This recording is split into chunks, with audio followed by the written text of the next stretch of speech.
የጀርመኑ ቻንስለር ፍሬድሪች ሜርዝ አሜሪካ በኢራን ጦርነት ተዋርዳለች ሲሉ ተናገሩ። የጀርመኑ ቻንስለር ፍሬድሪች ሜርዝ ዩናይትድ ስቴትስ ከኢራን ጋር በገባችበት ጦርነት እየተዋረደች መሆኑን በመግለጽ ዋሽንግተን ከግጭቱ የምትወጣበትን ግልጽ መንገድ እንደሌላትና ኢራን የበላይነቱን እየያዘች መምጣቷን አስጠነቀቁ።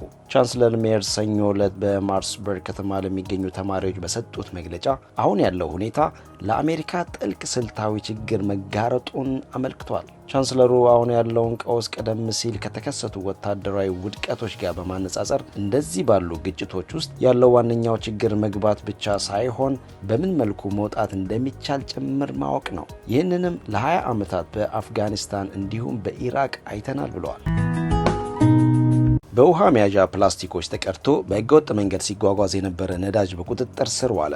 በአማራ ክልል በማዕከላዊ ጎንደር ዞን ጣቁሳ ወረዳ በህገወጥ መንገድ ሲጓጓዝ የነበረ 1232 ሊትር ቤንዚል በቁጥጥር ስር መዋሉን የወረዳ ፖሊስ አስታወቀ። የወረዳው ፖሊስ ጽሕፈት ቤት ኃላፊ ረዳት ኢንስፔክተር ጌታነህ ተካ እንደገለጹት ነዳጁ በቁጥጥር ስር ሊውል የቻለው የአካባቢው ነዋሪዎች ስለ ህገወጥ እንቅስቃሴው ለፖሊስ በሰጡት ጥቆማ መሰረት መሆኑን ገልጸዋል። ከመግለጫው ጋር ተያይዘው የወጡት ምስሎች በመቶዎች የሚቆጠሩ ትናንሽ የውሃ መያዣ ፕላስቲኮች በቤንዚን ተሞልቶ ያሳያሉ። ይህም በገጠሩ የኢትዮጵያ ክፍሎች ነዳጅን በትናንሽና በቀላሉ ሊንቀሳቀሱ በሚችሉ እቃዎች በመቅዳት መደበኛ ባልሆኑ ገበያዎች ውስጥ ለሽያጭ የማቅረብ ልምድ መኖሩን ያመለክታል። ይህ ክስተት በርካታ የኢትዮጵያ አካባቢዎች የታየውን ሰፊ ልምድ የሚያንጸባርቅ ሲሆን ነዳጅ እጥረትና መደበኛ የማከፋፈያ መንገዶች ውስን መሆን ለጥቁር ገበያ መስፋፋት ምክንያት እየሆነ መጥተዋል። በእንደዚህ አይነት ሁኔታዎች ውስጥ ነዳጅ ምንም አይነት ደረጃውን የጠበቀ መያዣ፣ የደህንነት ጥንቃቄ ወይም የቁጥጥር ስርዓት ሳይኖር የሚጓጓዝና የሚሸጥ ሲሆን ይህም በደህንነትና በኢኮኖሚ ላይ ከፍተኛ አደጋ የሚጋርጥ ተግባር ነው። መንግስት ስር ነቀል የተባለ አዲስ የኢንሹራንስ ረቂቅ አዋጅ አዘጋጀ።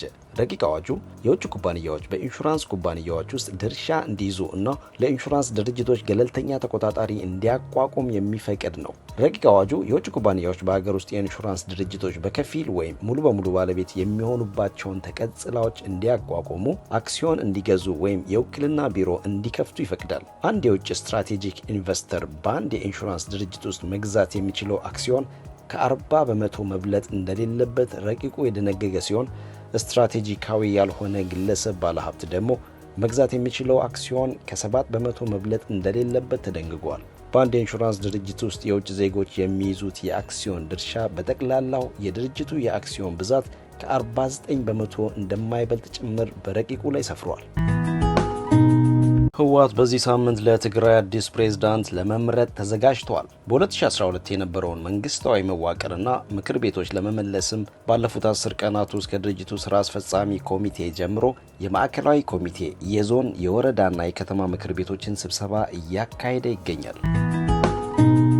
በነዳጅ ማደያዎች ውስጥ ስርዓት ለማስከበርና አሽከርካሪዎች በተራቸው ነዳጅ እንዲቀዱ ለማስከበር የተመደቡ የትራፊክ ፖሊሶችና ጉዳዩ የሚመለከታቸው መንግስታዊ አካላት አሽከርካሪዎችን ያለ ተራቸው ነዳጅ ለማስቀዳት እስከ 5000 ብር ጉቦ እየተቀበሉ መሆኑን ዋዜማ በአንዳንድ ነዳጅ ማደያዎች ተዘዋውራ ታዝባለች። ድርጊቱ ከሚፈጸምባቸው ማደያዎች መካከል በኦሮሚያ ክልል ሸገር ከተማ አንዱ ሲሆን በተለይም በመነ አቢቹ፣ ሱሉልታ እንዲሁም ኩራ ጅዳ ክፍለ ከተሞች በስፋት ይህ ህገወጥ ድርጊት እንደሚፈጸም ታውቋል። በህጋዊ መንገድ ነዳጅ ለመቅዳት የሚፈልጉ በርካታ አሽከርካሪዎች ነዳጅ ለማግኘት እስከ 5 እና ከዚያ በላይ ቀናት ሰልፍ ይዘው እንደሚጠብቁ ምንጮች ገልጸዋል። ላለፉት 2 ወራት በመካከለኛው ምስራቅ የተከሰተው ጦርነት ያስከተለው የነዳጅ እጥረት በነዳጅ ማደያዎች ከፍተኛ ስርዓት አልበኝነትን ማስከተሉን ዋዜማ በጉዳዩ ዙሪያ ያነጋገረቻቸው ምንጮች አስረድተዋል። ቅድሚያ ለሰብአዊ መብት የተባለው የመብት ተሟጋች በህዳር 2018 በፌዴራሉ መንግስት ላይ በፌዴራል ከፍተኛ ፍርድ ቤት የመሰረተው ክስ በፍርድ ቤቶች ድክመት ምክንያት እንደተጓተተበት አስታወቀ። ድርጅቱ በፍርድ ቤት ክስ የመሰረተው ፌዴራል መንግስቱ የትግራይን የጦርነት ተፈናቃዮች ወደ ቀያቸው እንዲመለሱ ኃላፊነቱን አልተወጣም በማለት ነበር። ፍርድ ቤቱ የመጥሪያ ትዕዛዝ ለመስጠት ብቻ ከ10 ጊዜ በላይ ቀጠሮ ተሰጥቷል ሲል ድርጅቱ አማሯል። ድርጅቱ አያይዞም ፍርድ ቤቶች ፈጻሚ አካላት የሚፈጥሯቸውን ችግሮች በህግ አግባብ ቢቆጣጠሩ ፖለቲካዊ ግጭትና ጦርነትን በመቀነስ ብዙ ጉዳዮች በህጋዊ መስመር ሊፈቱ ይችሉ ነበር ብሏል። በደቡብ ኢትዮጵያ ክልል የኮንሶ ዞን ከፍተኛ ፍርድ ቤት በሙስና በተከሰሱት በቀድሞ የዞኑ አስተዳዳሪና በቀድሞ የዞኑ የአደጋ ስጋት ስራ አመራር ጽህፈት ቤት ኃላፊ ላይ የ13 ዓመት የእስር ቅጣት ውሳኔ አሳለፈ። የቀድሞ የዞኑ ዋና አስተዳዳሪ ዳዊት ገበየውና የዞኑ የአደጋ ስራ አመራር ጽህፈት ቤት ኃላፊ የነበሩት ገደኖ ከዋይታ ቅጣቱ የተጣለባቸው ከ3 ሚሊዮን 700 ሺህ ብር በላይ የመንግስትና የህዝብ ገንዘብ ለግል ጥቅማቸው አውሏል በሚል ክስ ነው። ፍርድ ቤቱ ተከሳሾቹ ለግል ጥቅማቸው ያዋሉትን ገንዘብ ለመንግስት እንዲመልሱ ጭምር አዘዋል። ዳዊት በሌላ የሙስና ወንጀል ባለፈው የካቲት የ7 ዓመት ጽኑ እስራት ቅጣት ተላልፎባቸው የነበረ ሲሆን በሙስና የወሰዱትን ከ772 ሺህ ብር በላይ ገንዘብ ለመንግስት ተመላሽ እንዲያደርጉም ውሳኔ ተላልፎባቸው ነበር። ፕሬዚዳንት ትራምፕ የሆርሙዝ ሰርጥን ዳግም ለመክፈት ያለመውን የኢራን የሰላም እቅድ እየገመገሙ መሆኑ ተገለጸ። የፕሬዚዳንት ዶናልድ ትራምፕ የብሔራዊ ደህንነት ቡድን አሜሪካ ከእስራኤል ጋር በመሆን የጀመረችውን ጦርነት እንድታቆም የሆርሙዝ ሰርጥን ዳግም እንዲከፈትና በኢራን የኒውክሌር መርሃ ግብር ላይ የሚደረገውን ድርድር ጦርነቱ እስኪጠናቀቅ እንዲዘገይ ኢራን ያቀረበችውን የሰላም እቅድ እየገመገመ እንደሚገኝ ተገለጸ።